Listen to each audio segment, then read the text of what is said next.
সালাতে দোয়া কবুল হয়। সালাতে দোয়া কবুলের 3 জায়গা। একটা হচ্ছে তাকবীরে তাহরিমার পরে আমরা সানা পড়ি না, আমরা তো একটা পড়ি।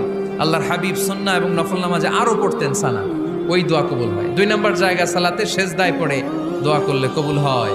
আকরাবু মা ইয়াকুনুল আবদু মির রাব্বিহি ওয়া হুয়া সাজিদ ফাকসিরু ফিহি দুআ। বান্দা যখন সেজদায় লুটিয়ে পড়ে, বান্দা আল্লাহর সবচেয়ে কাছে চলে যায়।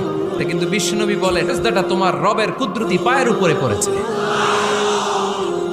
সেজদায় পড়ে দোয়া করেন।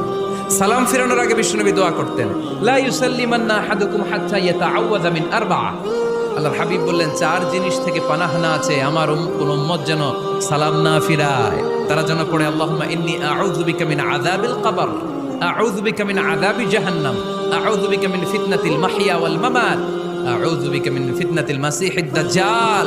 আল্লাহ কবরের আযাব থেকে বাঁচাও, আল্লাহ জাহান্নামের আগুন থেকে বাঁচাও, আল্লাহ জীবন